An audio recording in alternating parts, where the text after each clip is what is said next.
शब्द। तुझे भरोसा नहीं ना, तो फिर जा अपने कमरे में जाकर देख। तेरे पलंग के नीचे तुझे तेरी माँ की हड्डियाँ मिलेंगी। प्रभात दौड़कर अपने कमरे में जाता है और अपने पलंग के नीचे देखता है। वहां पर सचमुच एक कंकाल पड़ा हुआ था और उसके शरीर पर जो कपड़े थे वो प्रभात की माँ के थे।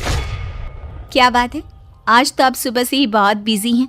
ऐसा क्या लिख रहे हैं? बस एक फैमिली की कहानी लिख रहा था। जैसे हमारी फैमिली है ना, तुम, माँ और मैं, लेकिन थोड़े अलग तरीके से। क्योंकि ये कहानी हॉरर है और इसमें जो आदमी है ना, मैंने उसकी बीवी को मार दिया है। मतलब कहानी में ऐसा लिखा है। और जानती हो, उसके बाद जो बीवी है ना, वो एक बुरी आत्मा बन जाती है। क्या बेटा, इस तरह की डरावनी कहानियां क्यों लिखता है तू? जानता है ना, हम जो सोचते हैं, जो लिखते हैं, हमारा दिमाग पूरा दिन वैसा ही होता रहता है। माँ, परेशान होने वाली क्या बात है? राइटर हूँ मैं, मेरा तो काम है कहानियां लिखना। और वैसे भी ये सिर्फ एक कहानी है माँ, कोई सच नहीं है। उसके बाद कुछ दिन बीत जाते हैं। एक रात प्रभात को अपने ऑफिस से लौटने में देरी हो जाती है। रात के लगभग 12 बजे हुए थे। प्रभात जैसे ही अपने घर पहुंचता है, उसने देखा कि उसकी पत्नी दुर्गा डाइनिंग टेबल पर उसका इंतजार कर रही है। आ गए आप? कब से आपका इंतजार कर रही थी। देखिए ना, खाना भी ठंडा हो गया है। अरे दुर्गा, आज तुमने अपने इतने लंबे लंबे बालों को खोलकर क्यों रखा है? तुम तो हमेशा अपने बाल बांध कर रखती हो। वो क्या है ना प्रभात, जब इंसान अपनी जिंदगी से मुक्त हो जाता है ना, तो उसे दूसरे सारे बंधन खोल देने चाहिए। इसलिए मैंने अपने बालों के बंधन भी खोल दिए। ये तुम किस तरह की बातें कर रही हो? तुम ठीक तो हो? मैं बिल्कुल ठीक हूँ प्रभात। अच्छा चलो खाना खाओ। वो क्या है ना दुर्गा, मुझे भूख नहीं है। ऑफिस में कुछ खा लिया था। कोई बात नहीं, मैं तुम्हारे लिए एप्पल काट देती हूँ, एप्पल खा लो। नहीं दुर्गा, मुझे नहीं खाना है, मेरा मन नहीं है यार। तभी अचानक से दुर्गा अपने हाथ में एक बड़ा सा चाकू लेकर प्रभात पर हमला कर देती है। प्रभात अपने आप को बचाने की कोशिश करता है। आज मैं तुझे नहीं छोड़ूंगी, तुझे अपने साथ लेकर जाऊंगी अपनी दुनिया में। ये क्या बोल रही हो तुम? तुम्हारा दिमाग खराब हो गया है। आखिर तुम हो कौन? दुर्गा अपनी गर्दन टेढ़ी करते हुए बोलती है। मैं दुर्गा हूँ, तुम्हारी पत्नी। ध्यान से देखो मेरी आंखों में। प्रभात बुरी तरह से डर जाता है और घबराहट में वो चाकू अपनी पत्नी के पेट में मार देता है। उसकी पत्नी की वहीं के वहीं मौत हो जाती है और उसकी चीख की आवाज सुनकर उर्मिला दौड़ते हुए बाहर आती है। ये तूने क्या किया प्रभा? तुमने अपनी पत्नी का खून कर दिया। लेकिन तू तो उसे बहुत प्यार करता था बेटा। तूने बहू को क्यों मार डाला? माँ, ये आपकी बहू नहीं थी, इसके अंदर कोई बुरी आत्मा घुसाई थी। मैं नहीं जानता ये सब कैसे हो गया, लेकिन वो मुझ पर हमला कर रही थी, मुझे मारने की कोशिश कर रही थी। माँ, मैंने कुछ नहीं किया। ये तूने क्या कर दिया बेटा? दुर्गा ने मुझे कहा था कि वो तेरी कहानी के उस कैरेक्टर की तरह एक्टिंग करके तुझे डराने की कोशिश करेगी। अरे वो तो तेरे साथ मजाक कर रही थी। हे भगवान, ये क्या हो गया? इसका मतलब दुर्गा। लेकिन माँ, मैंने जो कहानी लिखी थी उसमें भी ऐसा ही हुआ था। उस औरत ने अपने पति के साथ मजाक किया और गलती से उसके पति ने उसके पेट में चाकू मार दिया। मेरी कहानी सच कैसे हो सकती है?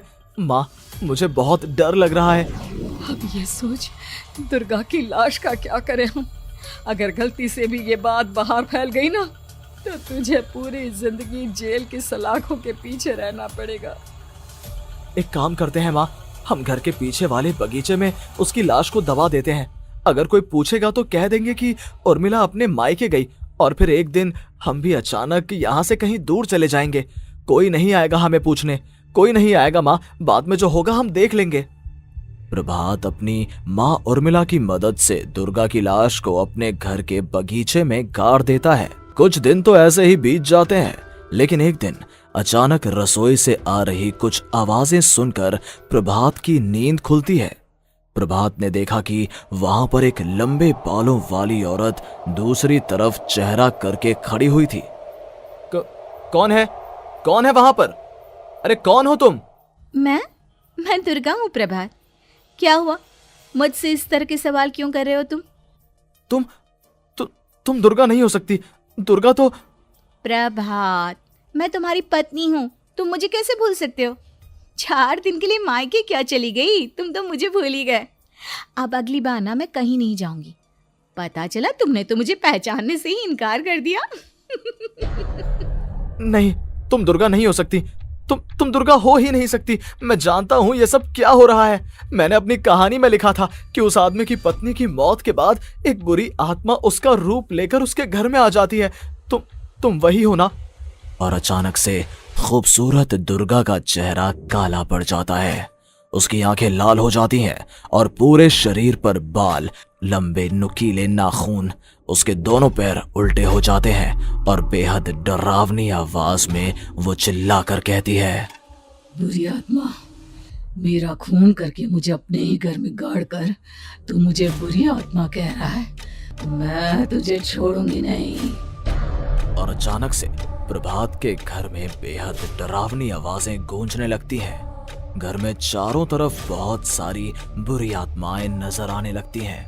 प्रभात घबरा कर अपनी माँ को आवाज देता है, माँ कहाँ है आप? जल्दी आइए माँ, देखिए ना ये सब क्या हो रहा है।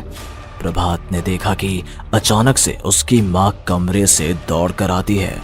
क्या हुआ प्रभात? और ये लोग कौन है? इन सब की गर्दन टेढ़ी क्यों है? इनके बाल खुले हुए। हाँ प्रभात, ये सब लोग तो मुझे मरे हुए नजर आ रहे हैं। हाँ माँ, ये सब लोग मरे हुए ही हैं और ये ठीक वैसा ही हो रहा है जैसा मेरी कहानी में हुआ था। लेकिन मेरी कहानी के हिसाब से तो आप भी। अचानक से उर्मिला का रूप बदल जाता है। वो भी एक डरावने साए की तरह बन जाती है और बेहद डरावनी आवाज में चिल्ला चिल्ला कर कहती है, मर गई तेरी माँ। जानता है, कल रात जब तू सो रहा था ना, तो मैंने उसके शरीर का सारा खून पी लिया। अब बस हड्डियां बची है उसके शरीर में। नहीं, ऐसा नहीं हो सकता। ऐसा बिल्कुल नहीं हो सकता। मेरी माँ नहीं मर सकती। तुझे भरोसा नहीं ना? तो फिर जा, अपने कमरे में जाकर देख। तेरे पलंग के नीचे तुझे तेरी माँ की हड्डियां मिलेंगी। प्रभात दौड़कर अपने कमरे में जाता है और अपने पलंग के नीचे देखता है। वहां पर सचमुच एक कंकाल पड़ा हुआ था और उसके शरीर पर जो कपड़े थे वो प्रभात की माँ के थे। माँ, अब मुझे कुछ करना पड़ेगा। लेकिन मेरी कहानी में लिखा था कि माँ की मौत मेरे हाथों से होगी, पर माँ तो पहले ही मर चुकी है और वो बुरी आत्मा मुझे भी मार देगी। नहीं, इससे पहले कि वो मुझे कुछ करे, मुझे उसका काम खत्म करना होगा। प्रभात अपने हाथ में बड़ा सा चाकू लेकर उस बुरी आत्मा पर हमला कर देता है जिसने प्रभात की माँ का रूप लिया हुआ था, और अगले ही पल वो नीचे गिर जाती है और उसके शरीर से खून बहने लगता है। ऐसा नहीं हो सकता। एक बुरी आत्मा के शरीर में तो खून होता ही नहीं है। तो क्या सच में मैंने अपनी माँ को मार दिया? लेकिन अभी कुछ देर पहले तो फिर वो कंकाल किसका है? और ये कौन है? मैं पागल हो जाऊंगा। और अपनी माँ की लाश, इसका मैं क्या करूं? लोग पूछेंगे तो मैं क्या जवाब दूंगा? तभी वहां पर दुर्गा का रूप लेकर जो आत्मा थी उसने प्रभात से कहा, गाड़ दे अपनी माँ को ले जाकर उसी जगह जहाँ तूने मेरा खून करके मुझे गाड़ दिया था। चला जा। घबराया हुआ प्रभात पागलों की तरह अपनी माँ की लाश को लेकर बगीचे में गाड़ देता है। प्रभात की हालत पागलों जैसी हो जाती है। वो अपने आप को अपने घर में बंद कर लेता है। कहानी के हिसाब से तो आगे ये हुआ था कि कहानी लिखने वाले ने उन बुरी आत्माओं से डरकर आत्महत्या कर ली थी। तो क्या मैं भी मर जाऊंगा? क्या मैं भी आत्महत्या कर लूंगा? एक काम करता हूँ, मैं अपनी कहानी का अंत बदल देता हूँ। हाँ, ये मैंने पहले क्यों नहीं सोचा। मैं लिख दूंगा कि कहानी को लिखने वाला आत्महत्या नहीं करता, बल्कि कहीं दूर जाकर नए सिरे से अपनी जिंदगी शुरू करता है। यही सोचकर प्रभात ने अपनी लिखी हुई कहानी को बाहर निकाला और उसे पढ़ना शुरू किया।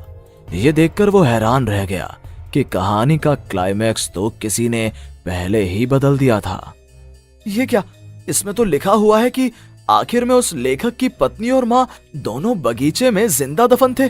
बुरी आत्माओं ने उनको कैद करके रखा था और वो लेखक अपनी माँ और पत्नी दोनों को जिंदा बाहर निकाल लेता है। लेकिन लेकिन ये सब लिख किसने दिया?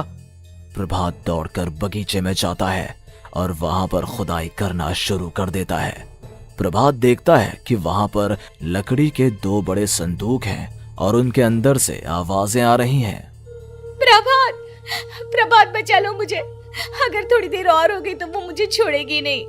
बेटा देखो, मैं इस बक्से के अंदर बंद हूँ, प्लीज मुझे बाहर निकालो, वो बुरी आत्मा किसी भी वक्त मुझे मार डालेगी। प्रभात वो दोनों बक्से बाहर निकालता है और अपनी पत्नी और माँ दोनों को आजाद करवा लेता है। लेकिन तभी वहां पर अचानक से एक बेहद डरावनी और खौफनाक दिखने वाली औरत आ जाती है। तुझे क्या लगा था इतनी आसानी से अपनी पत्नी और माँ को बचा लेगा? बस 5 मिनट और उसके बाद अमावस का चांद आसमान में आने ही वाला है। लेकिन तूने इन दोनों को बाहर निकाल लिया, अब तुझे मरना होगा। नहीं, मैं जानता हूँ मैं नहीं मरूंगा, और अब आगे क्या करना है ये भी मुझे पता है। प्रभात, ये बहुत खतरनाक है, हमें मार डालेगी। प्रभात चलो यहाँ से। नहीं दुर्गा, अब मुझे अच्छी तरह से पता चल चुका है कि इस बुरी आत्मा से हम कैसे पीछा छुड़वा सकते हैं। और इतना कहकर प्रभात अपने हाथ में पकड़ी हुई सिंदूर की थैली उस बुरी आत्मा के ऊपर उछाल देता है। कुछ ही देर में वो जमीन पर गिरकर राख में बदल जाती है। ये सब क्या हो रहा था बेटा? ये सब तुम्हारी लिखी हुई इस कहानी की वजह से हुआ है ना? नहीं माँ, पहले मुझे भी ऐसा ही लगा, लेकिन बाद में पता चला कि बरसों पहले हमारे इस बगीचे की जमीन के अंदर किसी को जिंदा गाड़ दिया गया था और बस उसी औरत की आत्मा हमें परेशान कर रही थी। उसी ने मेरे शब्दों में जान डालकर उस कहानी को जिंदा कर दिया था। मुझे माफ कर दो प्रभात, मैंने आपकी कहानी के साथ छेड़छाड़ की थी और उसे बदल दिया था। माफी मांगने की जरूरत नहीं है दुर्गा, तुम्हारे उस बदलाव की वजह से ही आज हम सब जिंदा हैं, क्योंकि आखिर में कहानी में वो हुआ जो तुमने लिखा था।